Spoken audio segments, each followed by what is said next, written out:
N1 podcast s Suzano Lovec.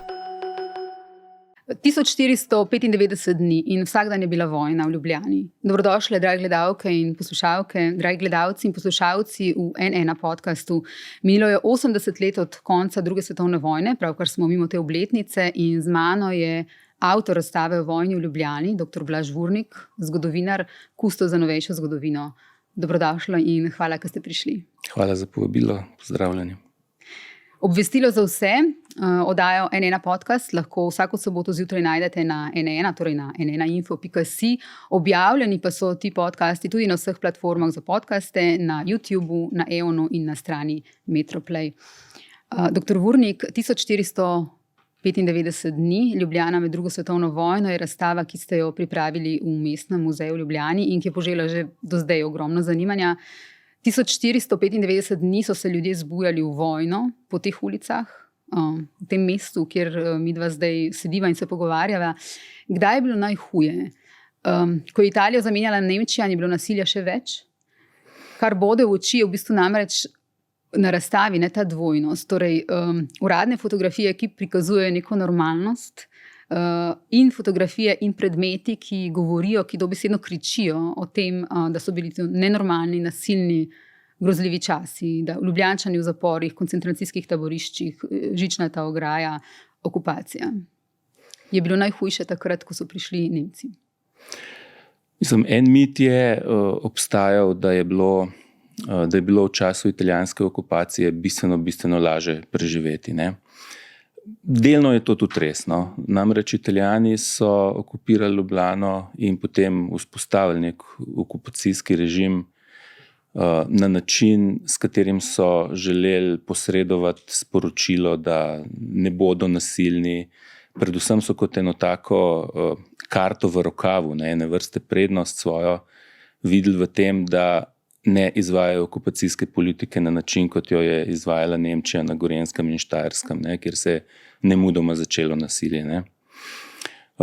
Zato je tudi vsaj v začetku te razstave smo hoteli poudariti to dvojnost življenja v Ljubljani. Ne. Na eni strani ta privid normalnosti življenja, ne, z vsemi obiski ministrov, umetnikov, pevcev.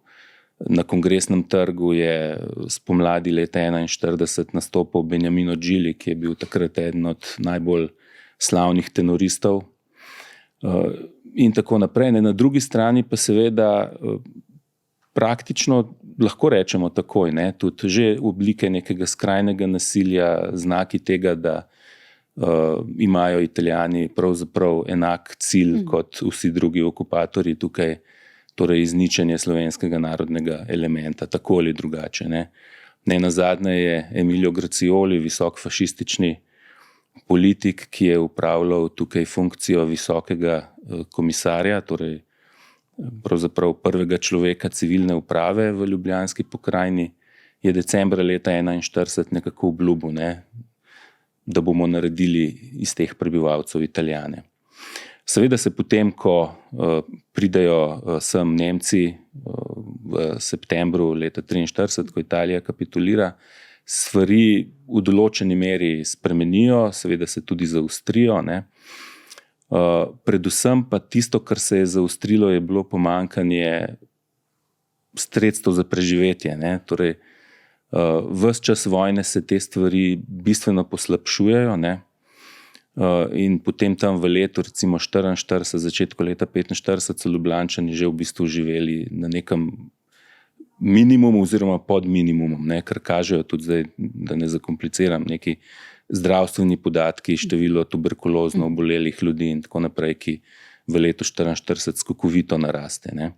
Seveda pa se to nasilje, zdaj Nemci so absolutno bolj temeljito se lotili odstranjevanja, če tako rečem, odporniškega gibanja, ne, v Ljubljani.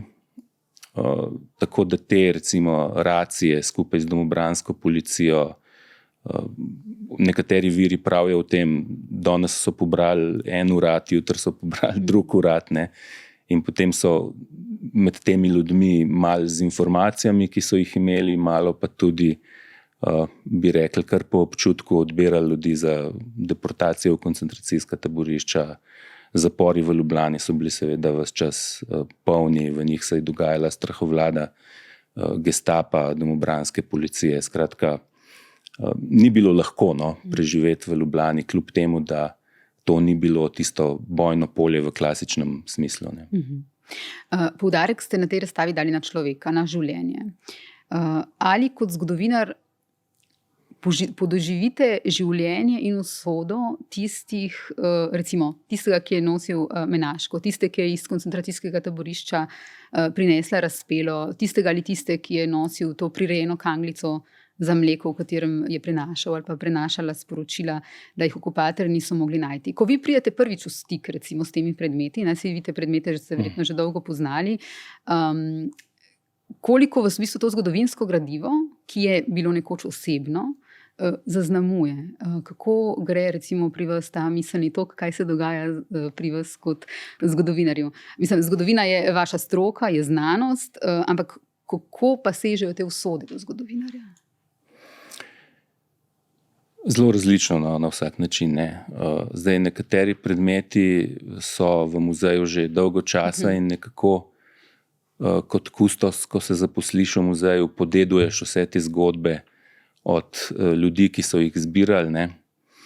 In te zgodbe seveda pridejo do tebe brez nekih emocij, brez tistega, kar je tvoj starejši kolega recimo doživljal ob tem, ko jih je zbiral. Jaz mislim, da je prav, da ostanemo občutljivi v teh stvareh, da ne rečemo, z leti smo se pa navadili na vse te zadeve. In celo obratno, jaz lahko rečem, da sem šele z leti začel na fotografijah videti obraze, da sem začel razločati, da sem opazil v bistvu na fotografiji najprej recimo stisko na obrazu, ali pa kaj takega. Tako da na vsak način se človeka to ne samo dotakne, razmišljaš o tem. Ta poklic ni služba z 8-urnim delovnikom, ampak to pač živimo, s tem se ukvarjamo, to nas zaposluje mentalno, nas lahko pogosto zaposluje tudi emocionalno. Jaz sem bil pred desetletjem zelo aktivno vpet v en projekt skritih otrok v Ljubljani. Ja, še prideva k temu, kar povem. Ja, takrat sem se soočal ne samo s predmeti ali pa podatki, ampak z ljudmi. In takrat moram reči, da sem se soočil s situacijo, na katero me pa ni nihče pripravil, kjer sem v bistvu začel imeti neke tudi neka etična vprašanja sam do sebe. Je prav, da odpiram tem ljudem po 70 letih takrat te stvari. Rane, seveda. Nekateri so mi direktno povedali in tudi pač moj pristop je bil takrat tak, da sem absolutno v štartu dal vedeti, da jih nič ne zavezuje k temu, da se z mano sploh pogovarjajo. Samo da pojasnim mogoče gledalkam in gledalcem, skratka, gre za tako imenovane ilegalčke. To so bili otroci, sinovi in hčerke članov odporniškega gibanja, ki so živeli so jih dali živeti k drugim ljudem, in ki so vojno preživeli, nekateri tudi tako, da v bistvu niso vedeli, kdo so njihovi pravi starši. Ja, zelo različna je, če rečem, skupina teh otrok. Šlo je za okrog 180 otrok, zelo ekskluzivna zgodba Osvobodilne fronte je to, torej res gre za otroke njihovih ljudi, tukaj ni zgodb o skritih otrocih Judov ali pa drugih skupin. Nekateri so živeli pri rejniških družinah, kot ste rekli, nekateri so, za nekatere, ki so živeli recimo z materami ali pa starimi starši, je OF skrbela za to, ker pač materialnih sredstev ali pa niso bili del sistema preskrbe z živilskimi nakaznicami, tako da je OF za njih skrbela. Tako da šlo je za izrazito različne zgodbe. In nekatere so bile res zelo težke. Takrat so mi, kot sem hotel povedati, ljudje tudi, recimo, ena gospa mi je neposredno rekla, odkar ste me poklicali, spet sanjam. Tako da na vsak način mislim, da je prav, da se zgodovinar, kljub temu, da seveda imamo zgodovinarji neko profesionalno distanco do materije, ki jo obdelujemo, se pa vsaj muzealci srečujemo pa neposredno z nosilci zgodb. Ne? In takrat mislim, da je prav, da ostanemo ljudje. Ne pišemo o vojni, ampak o človeku v vojni. Ne pišem zgodovine vojne, ampak zgodovino čustev. Je o svojem delu zapisala beloruska avtorica in novinarka Svetlana Aleksijevič, prejemnica sicer Nobelove nagrade leta 2015, med drugim avtorica knjige Vojna nima ženskega obraza. Če bi pisali zgodovino čustev, ne, kot temu ona pravi, Ljubljančani in Ljubljančanke med drugo svetovno vojno, bi bila to zgodovina katerih čustev? Strah, jeza, nemoč? Jaz bi rekel, da je bila to zgodovina recimo neke nedorečenosti, strahu na vsak način, tudi obupa recimo, ne. Veliko je teh zgodb, ko ljudje pripovedujejo ali pa so pripovedovali, ne, o tem, da so slišali starše pogovarjati se, kaj bo, če zmaga Hitler. Ne. In tukaj so recimo potem pričevanja skrajnega obupa, ne. Pač ne bo mogoče živeti in tako naprej. Ne. Na drugi strani pa seveda tudi je to zgodovina upanja, pričakovanja nekega novega začetka. Ne. Ljudje so takrat se zavedali nekako, recimo v družbi je bilo prisotno zavedanje, da se star svet ne bo vrnil več, ne. Da bo po tej vojni, pri kateri je bilo vsaj od sredine leta 1943 že jasno, kakšen bo njen razplet, ne. Da se bo pač gradil nek nov svet, ne samo v smislu teh ideoloških razlik, ne. V smislu gradimo nov svet, ne, je bil potem po vojni, je pomenil nekaj drugega, kar jaz zdaj omenjam. Skratka, vedeli so, da bo nekaj novega, ne. Tako da je bilo to tudi čas pričakovanja na vsak način. Tukaj pridemo do zgodbe o Radiu Kričač. Ne. Za sobotno prilogo dela sta Ireni Štavdohar povedali, da ga je iskalo več kot 2000 italijanskih vojakov, najmanj dvakrat so celo prišli v hišo, ne, kjer so ga aktivisti potem pravočasno zakopali med premog v kleti. In prepisi nekaterih teh oddaj so se do danes ohranili, prav zato, ker so to spremljali tudi Italijani, ne, ta program, poslušali Radio Kričač. To je naš čas, ki prihaja, naj bi rekel napovedovalec ob začetku oddaj.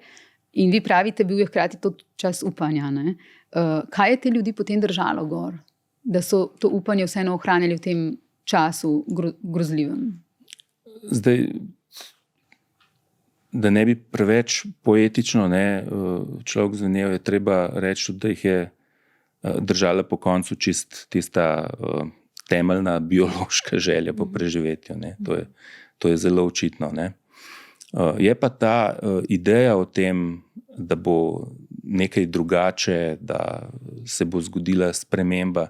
Namreč čas pred drugo svetovno vojno ni bil čas nekih optimizmov. Ne nazadnje do sredine 30 let ali pa še malo čez, ne, je vladala svetu velika gospodarska kriza, ki je tudi v naših krajih povzročila ogromne socialne stiske, ne, strahovite v bistvu.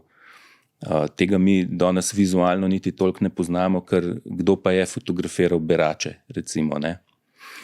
Tako da si težko predstavljamo, kaj vse je takrat bilo recimo v Ljubljani. Ne.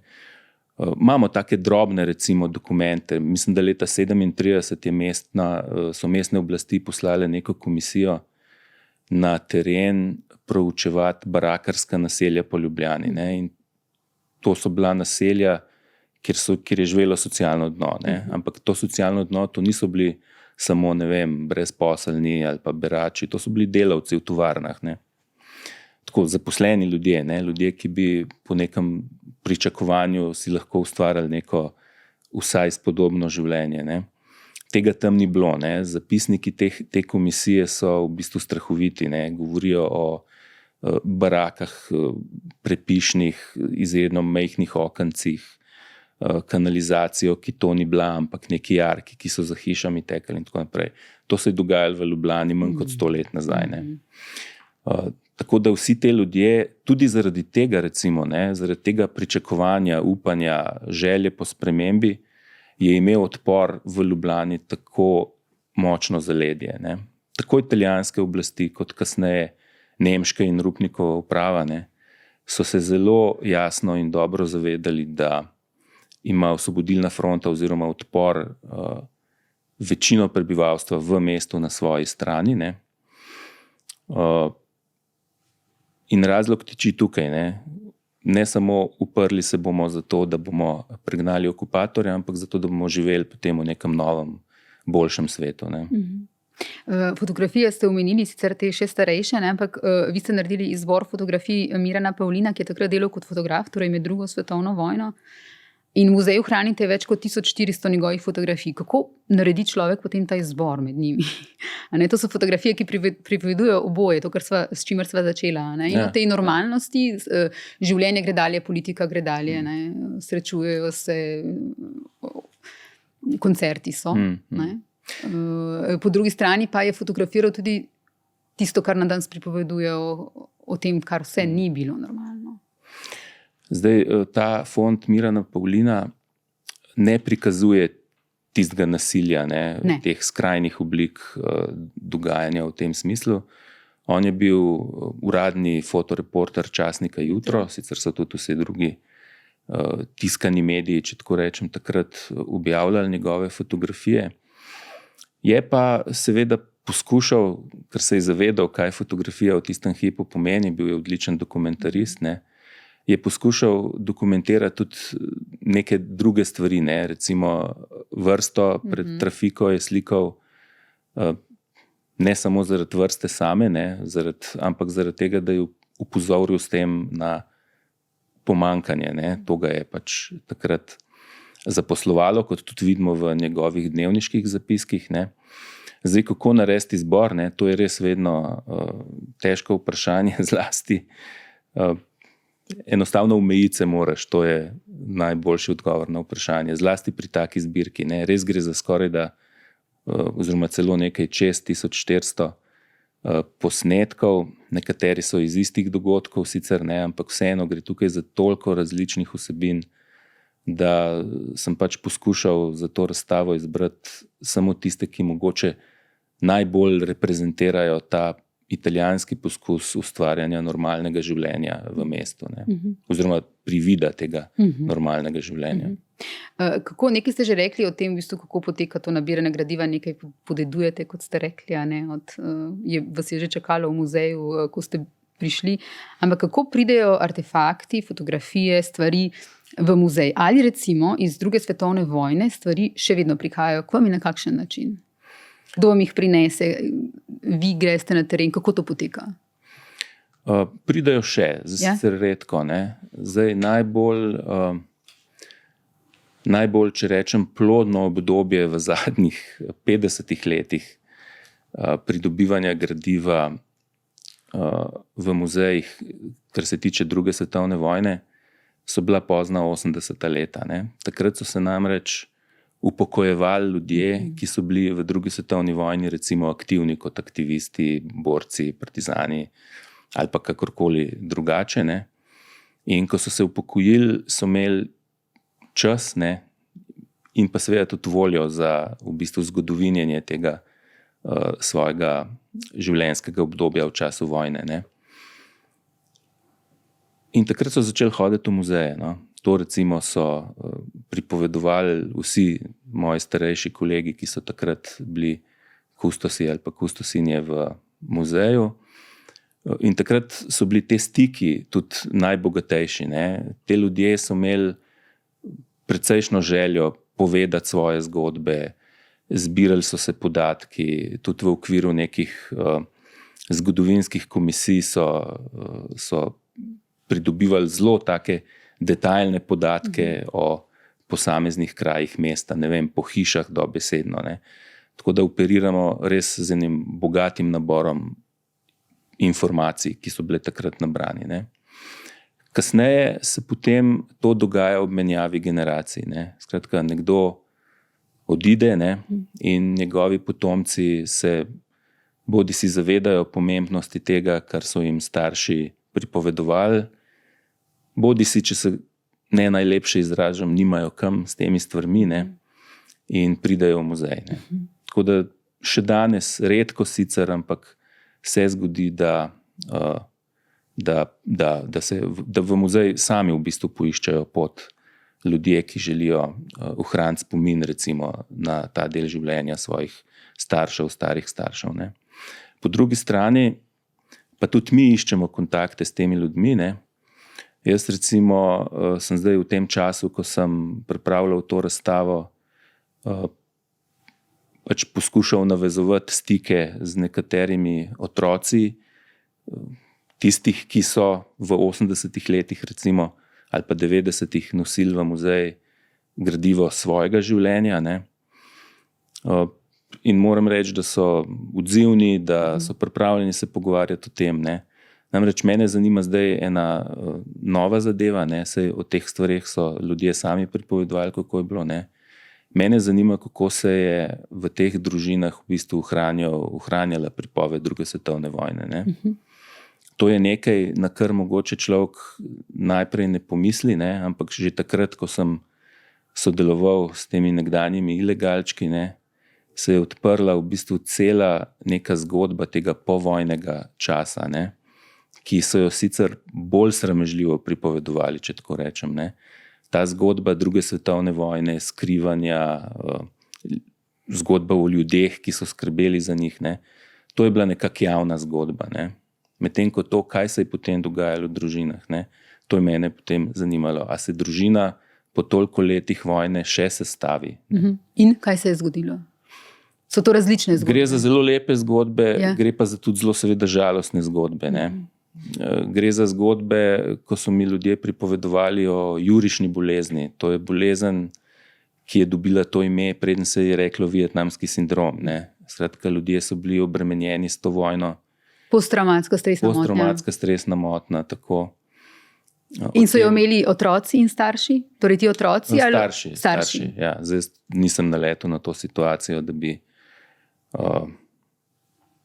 razen ene gospe, ne, ki ni imela dobre izkušnje z to rejniško družino, ki pa je doživljala to pač kar še potem dolgo časa, te spomine kot nek izrazito boleč in moteč spomin. Ne. Se upravičujem, sem vas prekinila. Skratka, posttraumatska stresna motnja pri teh iz OF-a, ki so v bistvu bili in so otroci to pač videli. Ne samo videli, tudi doživljali. Ne. Tako da se pravim, izkušnje teh ljudi so zelo različne. Ne. V nekaterih teh družinah je bil spomin na vojno ves čas obravnavan na način, da ne želimo, da bi se to zgodilo prihodnjim generacijam. Ne. Na drugi strani pa seveda skoraj da vojaški način življenja znotraj družine in tako naprej. Ne. Tako da te stvari so mogoče tiste, ki čakajo zgodovinarje, da morda raziščejo, kako je neka vojna vplivala na prihodne generacije, ne. Kdaj se vojna sploh zaključi, ne takrat, ko se neha streljanje. Ne nazadnje nas na to opozarjajo današnji dogodki, ne vem, Bližnji vzhod, kjer več generacij živijo od rojstva naprej v vojnih okoliščinah. A so te ljudje sploh ali bojo te ljudje sploh znali živeti v miru. Ne? To so stvari, ki se jih lahko naučimo iz proučevanja recimo časa življenja družin po drugi svetovni vojni pri nas, ne? Ker je šlo za tako okoliščino. Ne? Tisto, kar bi rad tukaj omenil, je mogoče še to, da seveda se niso vse te družine imele sploh možnosti sestaviti ali ne sestaviti, ne? Ker mnogih ljudi ni bilo domov. Kar nekaj je teh otrok, ki so ostali brez obeh staršev. Ne? In ti otroci, za razliko od nekaterih stališč, ki se pojavljajo danes in so se tudi že v bližnji preteklosti, da gre za otroke stalinistične elite, ne? Seveda nikakor ne drži. Te ljudje so odraščali v zelo slabih materialnih pogojih in niso imeli praktično nobenih prednosti v recimo režimu ali kakorkoli bi temu rekli. Ne. Najbolj pretresljiv je seveda recimo pogled na taboriščnike iz naravu. Pred nami ostanejo v bistvu kot podobe iz Auschwitza, iz Dachava, o čemer je tudi govori razstava, kot podobe iz vojne v Bosni in Hercegovini in kot podobe iz Gaze, ki ste jo omenili. In seveda dogajanje na Urhu. Me zanima, mi recimo nekateri novinari, ali pa upam, da mnogi novinari čutimo to, kar se dogaja recimo v Gazi in v svetu, kot neko odgovornost, da zelo odgovorno pristopamo k tej temi in da pazimo na to, kaj o tej in podobnih temah spuščamo v javnost. Me zanima, kako je ta občutek pri zgodovinarju, pri nekomu, ki postavlja razstavo, kot ste jo vi, recimo na nekaterih tweetih, kjer ste počrnili, kdo je bil avtor tweeta, se vidi, da razmišljate o tem, kjer so v bistvu ljudje pišejo o drugi svetovni vojni, nacizmu in fašizmu na izjemno neodgovoren način oziroma celo poveličujejo to. Tako da v bistvu me zanima ta odgovornost. Vi ste tukaj naredili s to razstavo, ste hoteli, čeprav razumem, opozoriti tudi na to, kako ta druga svetovna vojna, namesto da bi bila opozorilo, kot vedno govorimo nikoli več, pa sva se prej pogovarjala, da je ta nikoli več tukaj, ga gledamo, ste v bistvu želeli s to razstavo tudi opozoriti na to, kako odgovoren je treba biti s tem, kar dajemo v javnost. Ja, jaz v resnici, odkar sem aktiven zgodovinar, se te odgovornosti jasno močno zavedam. In jaz sem kustos v Mestnem muzeju Ljubljana skoraj 30 let, že kar dolgo, ampak v bistvu vedno, kadar sem delal nekaj v zvezi z drugo svetovno vojno, sem se zavedal, da je ne samo odgovornost do vsebine, ki jo je treba zelo, zelo jasno predstavljati, ampak ne nazadnje tudi odgovornost do ljudi, ki danes, če tako rečem, niso nič krivi za to, kar se je dogajalo pred tako veliko desetletji, pa se jih vendar lahko ta stvar dotakne. Govorim konkretno recimo o situaciji na Svetem Urhu. Tam je bila pač ena postojanka sprva vaških stražarjev, potem je to postojanko prevzelo Slovensko domobranstvo in tam so se dogajale ne samo na Urhu, ampak tudi v tem okolju, Dobrunje, Bizovik, Sostro, res grozljive stvari. In če se ne vedemo odgovorno pri takih vsebinah, lahko sprožimo popolnoma nepotrebne konflikte v nekem mikrookolju danes. Tam ljudje znajo danes pokazati, v katerih hiši je bil en, v katerih hiši je bil drug. In ne vidim nobenega smisla, da bi tam počeli neke take konfliktne stvari. Po drugi strani je seveda vedno potrebno biti jasen tudi pri tem, kakšni so bili rezultati zgodovinskih dogajanj, kakšni so bili vzroki, povodi. Tako da na vsak način je to moje vodilo pač že odkar to počnem, ne samo pri tej razstavi.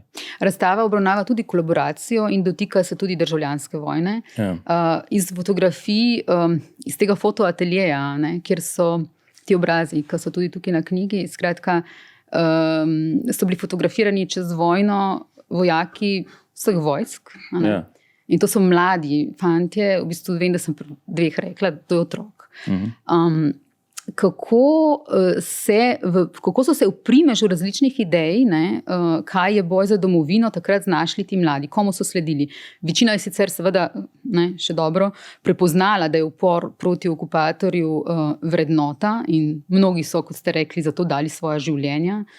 Ampak kdo so bili pa ljudje, ki so v bistvu branili kolaboracijo in kako različne okoliščine so temu potrebovali? Kar me zanima je to, a so se ljudje večinoma aktivno odločali za eno stran oziroma za to stran, koliko ljudi pa je bilo to, če lahko tako rečem, se znajdlo tam?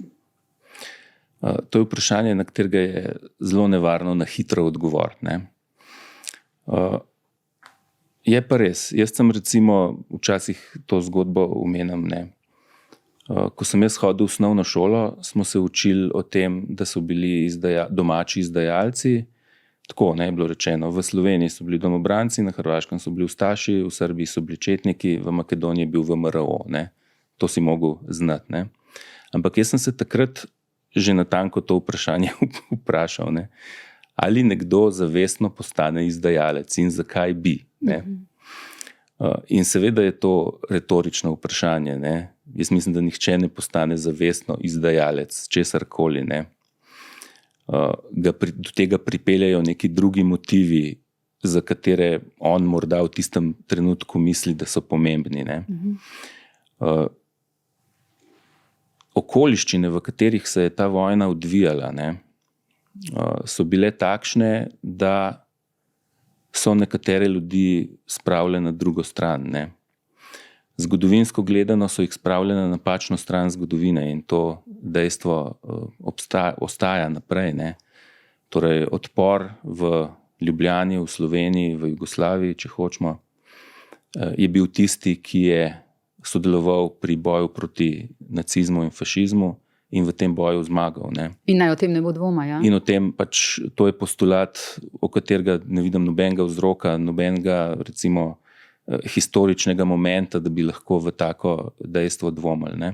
Lahko pa se pogovarjamo o tem, zakaj take množine ljudi recimo pristopijo k vaškim stražam, zakaj se ljudje odločajo za vpis, če že niso bili mobilizirani v slovensko domobranstvo in tako naprej. Ne. In te vzroki so seveda spet zelo raznoliki. Predstavljajte si, da je nekdo rojen leta 1920, ta človek odrašča v političnem sistemu, kjer je seveda komunistična partija prepovedana, demonizirana, jasno je, kaj se dogaja v Sovjetski zvezi, ne, in to, kar se je dogajalo in kar so tukaj pripovedovali, da se dogaja, je bilo seveda res. Ne. In potem se znajde ta oseba v drugi svetovni vojni, v nekem spopadu, kjer eno od skupin odpora organizira ta ista komunistična partija. Ne. Zdaj, to je recimo en tak ideološki izvor. Ne. Drugi izvor recimo takega motiva je lahko tudi iščemo v zelo tesni povezavi predvsem podeželskega prebivalstva na Slovenskem s katoliško cerkvijo pred drugo svetovno vojno, kjer je seveda v vojni obdržala ta, bom rekel, primat nad mnenjem oziroma nad mentaliteto mnogih ljudi, predvsem podeželskega prebivalstva. Ne. Cerkev katoliška pa je bila seveda vedno tudi velik sovražnik komunizma. Ne. Potem recimo naslednji motiv lahko iščemo v, če rečem malo, če uporabim izraz, oskrbi partizanskih enot. Ne. Partizanske enote v gozdovih v Ljubljanski pokrajini so imele sicer zaledje v Ljubljani. Ne. Ljubljana je bila zaledje te odporniške vojske. V Ljubljani se je zbirala hrana, medicinski material, obleke, nahrbtniki, če hočemo, gojzari, ne, in vse to. Za partizansko vojsko seveda tega ni bilo dovolj, tudi Italijani so si ves čas prizadevali, da to omejijo oziroma prekinejo. Je bila prepoved, ne, prodaje? Raznih nahrbtnikov, recimo, in tako. Ne nazadnje je to eden od ključnih motivov za izgradnjo žičnega obroča okrog mesta. Ne. In seveda oskrba take vojske je nasilna. Ne. Tako da teh motivov, tako ideoloških kot recimo idejnih, no, če ločimo idejne in ideološke motive, kot tudi povsem eksistenčni motivi, pripeljajo ljudi v okvir kolaboracijskih enot. Ne. Pričemer je treba spet omeniti, ne, da te fantje se niso neposredno pogovarjali z Italijani, ampak so to počeli njihovi voditelji. Ne. Te voditelji so bili pa v veliki večini voditelji iz političnega območja, ne, večinoma iz seveda Slovenske ljudske stranke. Ne. Recimo ena oseba, ki je bila najbolj aktivna tako pri organizaciji vaških straž, kot kasneje pri motiviranju nemških oblasti, da so omogočile nastanek slovenskega domobranstva, je bil Albin Šmajt, odvetnik sicer iz Radovljice doma, ki se je med vojno znašel po različnih zapletih v Ljubljani in tukaj bil eden od voditeljev teh ljudi, ki so delovali protikomunistično, proti OF in se zavzemali tudi za oboroženo vojaško kolaboracijo. Skozi razstavo spremljamo tudi citate Edvarda Kocbeka, ki postavljajo okvir, dajo to večdimenzionalnost, če lahko tako rečem, in kontekst. Kako dragocen je Kocbek za zgodovinarje, ki živite danes, za našo družbo, ko gleda nazaj? Ti njegovi zapisi so v bistvu kot neka rdeča nit, ki hkrati razprostira v bistvu kot nek dialog, ali kako naj temu rečem. Razstava postaja z njim širša in globlja. Ja, res je. Jaz Kocbeka doživljam kot enega zelo globokega, pronicljivega intelektualca, komentatorja tistih dogajanj, razmišljujočega človeka, ki se ves čas sprašuje. On ohranja nek dvom in neko distanco, kljub temu, da je aktivni udeleženec upora in dogajanja nasploh. Zdaj v zadnjem času en del, bom rekel, intelektualnega okolja našega, Kocbeka zavrača celo kot škodljivca, kot nepomembnega intelektualca in tako naprej. Ampak jaz mislim, da se iz njegovega pisanja in njegovega načina razmišljanja in odnosa do vojne, odnosa do družbenih v bistvu pojavov že pred vojno lahko ogromno naučimo. Nenazadnje je on izhajal iz katoliškega jedra, kot krščanski socialist, pa vendar je znal tudi v času španske državljanske vojne, zadnji to pač verjetno eden njegovih najbolj znanih tekstov o razmišljanju o španski državljanski vojni, znal biti kritičen pravzaprav do nekega procesa, do cerkve, do ravnanja desnice tedanje, kar je bilo v našem, recimo tem prevladujočem intelektualnem okolju dokaj nezaželeno. Če rečem tako, v 30 letih so bili naši v Španiji ta desni, tako bi rekli. Čeprav smo pol mi odraščali recimo v nekem popolnoma drugem neki popolnoma drugi interpretaciji. Nekaj sva zdaj rekla in o kolaboraciji in o državljanski vojni, tukaj so tudi povojni poboji. Me zanima samo vaše mnenje, ali se kot družba, ko se pogovarjamo o drugi svetovni vojni, že znamo pogovarjati o vsem tem, o vseh plasteh vojne. Ali nam je politika popolnoma oneslažila ta zgodovinska dejstva? Kaj je kaj, kako so stvari potekale, kompleksnost vsega.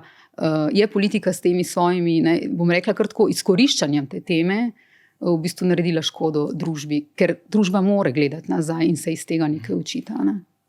Zdaj, politika ali pa njen del se je seveda naslonil na to, zato ker je politika hitro ugotovila, da je to nekaj, kar razdvaja, kjer se da ustvarjati neke konfliktne situacije, ki so v politiki, vsaj v času kampanj, zelo pomembne za pridobivanje zavezništev, glasov in tako naprej. Zdaj, a se znamo o tem pogovarjati? Mi nimamo niti konsenza, a je ta izraz, ki ste ga vi uporabili, državljanska vojna, ustrezen. Torej, gre za bratomorni spopad, niti ne za pravo državljansko vojno. Na drugi strani so nekateri intelektualci, bom rekel, desnega političnega miljeja pri nas v 90-ih letih postavili tezo, da državljanska vojna pri nas še ni končana. Tako da odpirajo se v bistvu nove vsebine, nove teme. Treba je zavračati na nek način eksploatacijo te teme, kar je pa seveda z vidika nekega strokovnjaka težko, ker nimaš vedno mikrofona pred obrazom.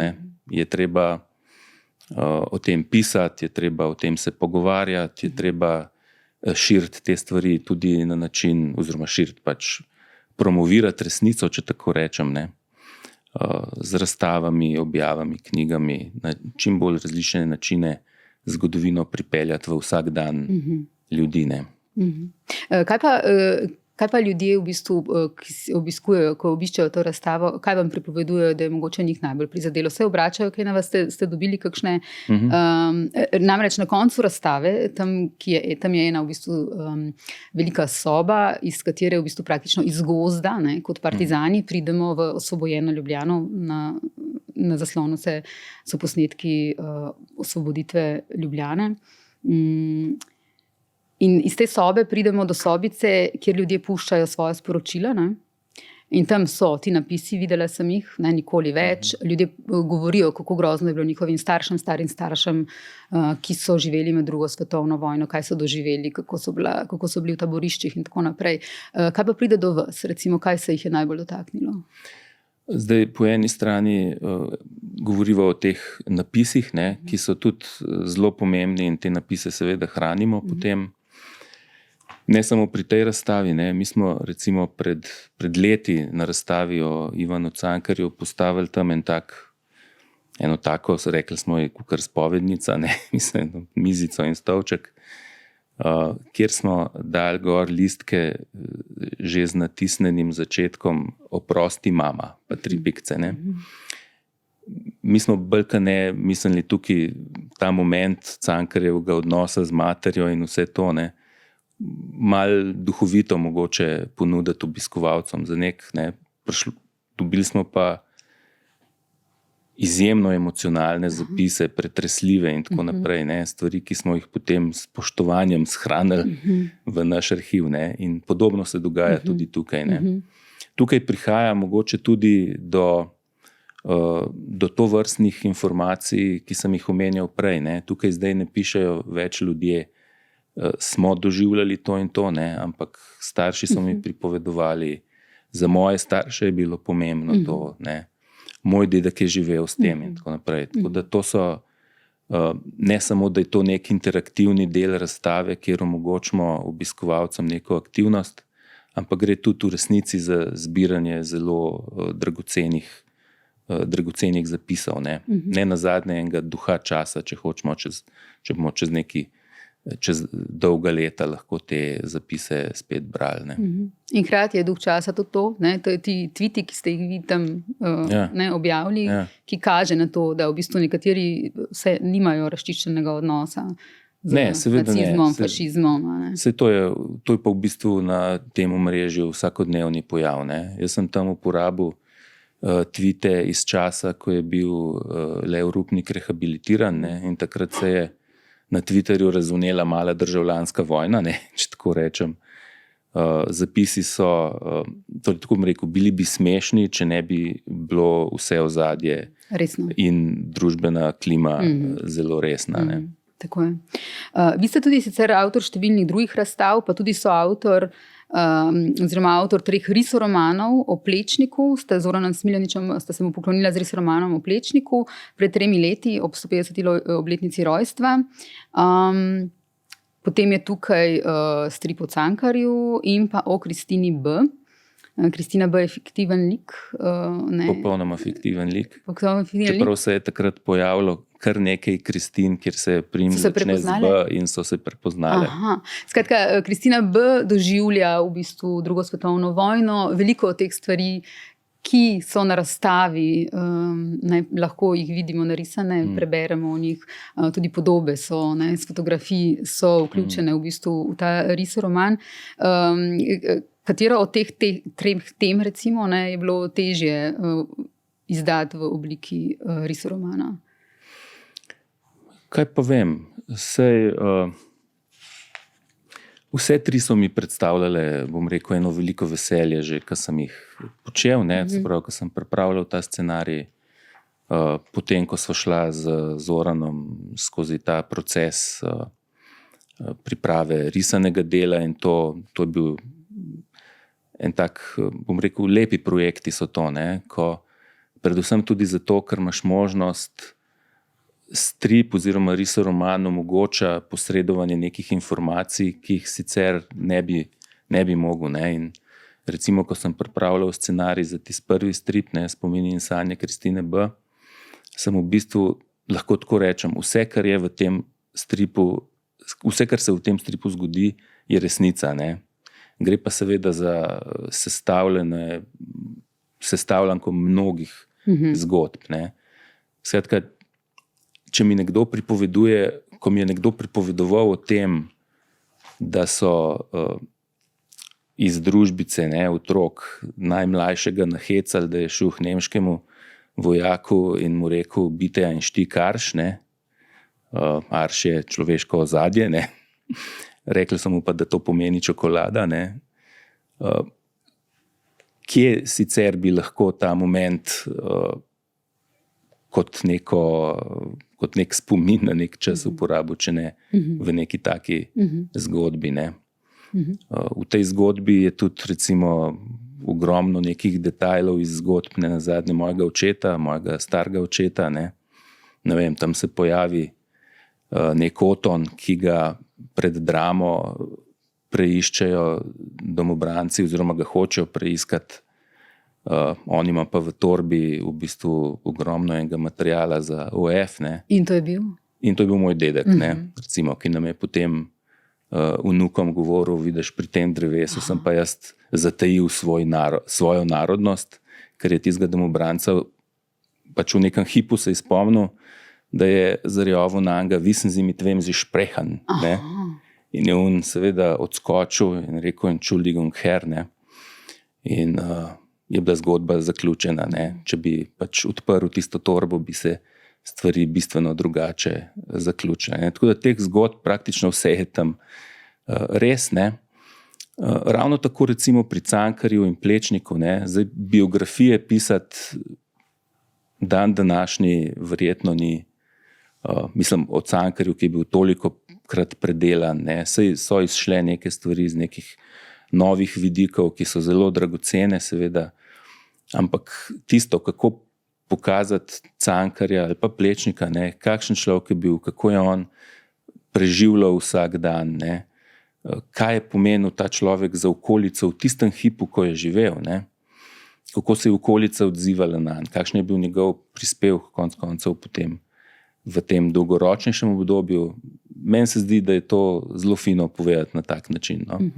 In tako neskromno lahko rečem, da sem bil blazno ponosen, ne, takrat, ko je šel Cankar, je bil Cankar tudi na maturi, da sem dobival informacije, da so profesorce slovenščine predlagali dijakom, dajte tisti strip prebrati, ne, tam boste o življenju vse izvedeli. Konfliktna razmerja v SFRJ Jugoslaviji z vidika političnih odnosov 74 do 90, to je pa tema vaše doktorske dizertacije. Zelo me je zanimala tema, ko sem videla, s česa ste doktorirali, kateri konflikti v tem času so z vidika današnjega časa najpomembnejši. Vemo, to je cel doktorat, ampak če mogoče lahko ta pogled nazaj na vaš doktorat zdaj vzameva še na koncu. Zdaj, na vsak način pogled na politični razvoj in pogled na gospodarski razvoj, ne. To se pravi, medtem ko je bila slovenska politika recimo bolj odprta za neke demokratične spremembe v desetletju po Titovi smrti, ne, recimo, pa delno tudi že prej, in seveda o tem, kako bo Jugoslavija preživela v ekonomskem smislu, ne, kaj spremeniti, kako prilagoditi sistem, ki je takrat obstajal in tako dalje, ne. Jaz sem se takrat ukvarjal tudi z recimo nekaterimi potem detaljnejšimi zadevami, recimo ustavnimi spremembami leta 1974, ne, ki so se potem skoraj 2 desetletji kasneje izkazale kot eden ključnih momentov za legitimnost slovenskega osamosvajanja, ne. Pa tudi potem recimo razlike v odnosih slovenske politike od srbske politike do Kosova recimo, ne. To je bila tema, ki je v 80-ih letih močno zaposlovala vso Jugoslavijo, ne, in se je recimo mogel naš centralni komitet, če tako rečem, zelo intenzivno ukvarjati s temi stvarmi, ne. Pa potem seveda afera JBTZ oziroma četverica v kontekstu tega nastajanja množičnega gibanja, ki je potem predstavljalo neko politično alternativo, iz katere je potem pač izšel ta zgodnji demokratični sistem v Sloveniji, ne. Dr. Vurnik, hvala lepa za gostovanje in za vse, kar ste povedali. Hvala vam. Hvala vam za povabilo. Ob tem vabim pa tudi vse gledalke in gledalce, poslušalce in poslušalke, da poslušate ali gledate še druge podcaste na N1. Recimo o prvi svetovni vojni v Posočju smo govorili v podcastu, ki ga na N1 najdete pod naslovom Odjek eksplozij se je slišal do Ljubljane. O vojnah sem med drugim govorila z Ervinom Hladnikom Milharčičem in Boštjanom Videmškom, to je o vojnah, ki potekajo v sedanjem času in na katere sva danes tudi opozorila z dr. Vurnikom. Slovenska osamosvojitvena vojna, kot je še niste videli, naš članek o osamosvojitveni vojni, o bodeči žici okrog Ljubljane, pa v članku, kako je iz bodeče žice nastala zelena pot. Pisala sem tudi o judovskih otrocih, ki so se skrivali v okolici Ljubljane v času druge svetovne vojne. Prejšnji teden pa, poudarim, smo v rubriki Poglobljeno objavili 2 intervjuja s slovenskim diplomatom v Ramali in s predstavnikom UNICEF-a, ki se je vrnil iz Gaze. To so pa podobe, besede, dogodki, ki jih je tudi treba slišati. Z njima se je pogovarjala novinarka Barbara Smaila.